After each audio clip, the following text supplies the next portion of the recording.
You've heard about journaling, that age-old practice often touted for its therapeutic benefits.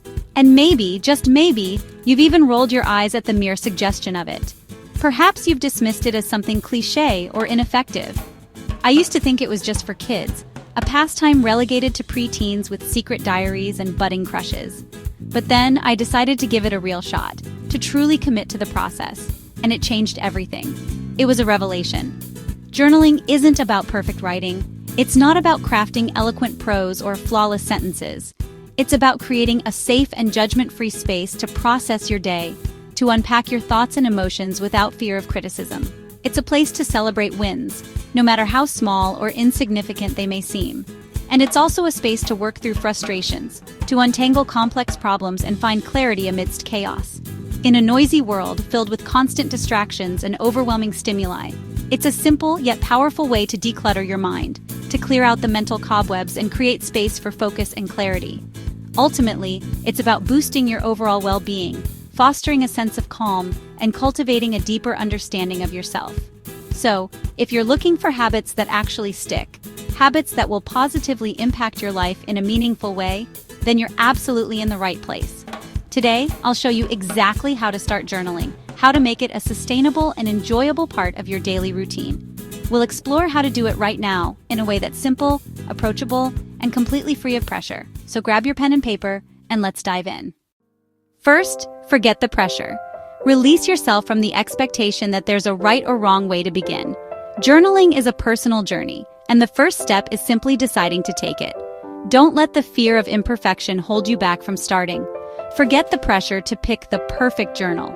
The marketplace is flooded with options, each promising a unique journaling experience. But the truth is, the ideal journal isn't about aesthetics or features. It's about what resonates with you. The best tool is the one you'll actually use, the one that feels most natural and accessible in your daily life. Consistency is key, and the perfect journal is simply the one that helps you maintain that consistency. Whether it's paper, digital, or audio, each format offers unique advantages and caters to different preferences. Paper is grounding and screen-free, offering a tactile experience that can be incredibly calming and conducive to reflection. But it's not searchable, making it harder to revisit specific entries or track patterns over time. Digital is convenient and searchable, allowing you to quickly find and reference past entries, and often offers features like tagging and organization. But it comes with distractions, as the allure of social media and other apps can easily pull you away from your journaling practice. Audio is great if you think out loud, if your thoughts flow more easily when spoken rather than written. Just hit record and talk. It's a fantastic option for capturing spontaneous thoughts and feelings without the pressure of perfect grammar or spelling. Each has pros and cons, so consider what aligns best with your personality and needs. So choose what fits your lifestyle. There's no one-size-fits-all approach to journaling. Are you always on the go? A digital journal on your phone might be the most convenient option. Prefer screen-free time? A traditional paper journal could be your sanctuary. Like to talk things out? Then audio journaling might be your ideal method. Your answer points to your best starting place. Trust your intuition and choose the method that feels most appealing and sustainable for you. Don't overthink it. Analysis paralysis can be a real obstacle to getting started. Just pick one and get started. The most important thing is to begin writing, recording, or typing. The habit matters more than the medium. Focus on building a consistent journaling practice, and the benefits will follow, regardless of the tool you choose. Next, decide when you'll journal. Carve out a specific time slot in your day, just like you would for any other important appointment.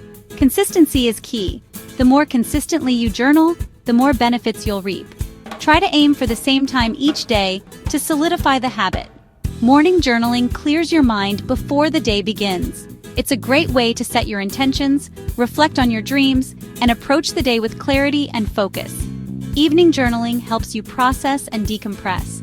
It allows you to review the day's events, release any pent-up emotions, and prepare for a restful night's sleep. There's no perfect time, only the time you can protect. Find a time that works best for your schedule and lifestyle, and make it a non-negotiable part of your day. Look for a natural lull in your day, a moment where you can steal away for a few minutes of quiet reflection. After brushing your teeth, perhaps right before or after. During lunch, use your break to recharge and reflect. Or before bed. Wind down with your thoughts.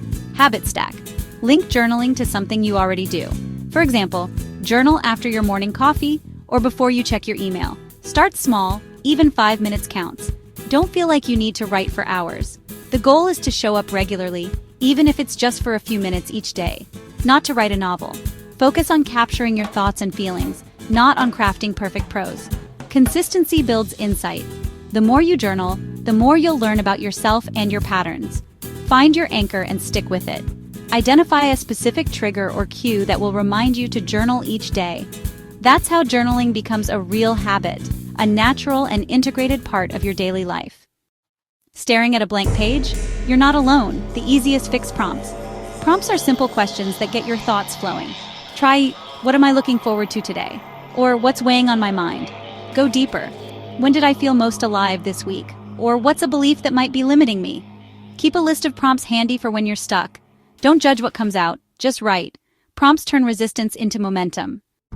The real power of journaling? Radical honesty. Your journal is for you. Drop the mask and write what you truly think and feel. Don't censor yourself or worry about how it sounds. Write the messy, contradictory, even uncomfortable stuff. This honesty leads to real self-discovery and growth. As you write, you'll spot patterns and gain perspective. The goal isn't a flattering self-portrait, it's an accurate one. Embrace the full spectrum of your experience. That's where transformation happens. After a few weeks, review your entries. Don't just write and forget. Look back to spot patterns and progress. Set aside time monthly or quarterly to read old entries. Notice recurring themes, obstacles, and wins. Ask, is this practice helping? Do I need new prompts or a different time? Highlight key insights. Reviewing turns your journal into a tool for growth. Learn from your past to shape your future. That's the framework. Choose your method, find your time, use prompts, be honest, and review.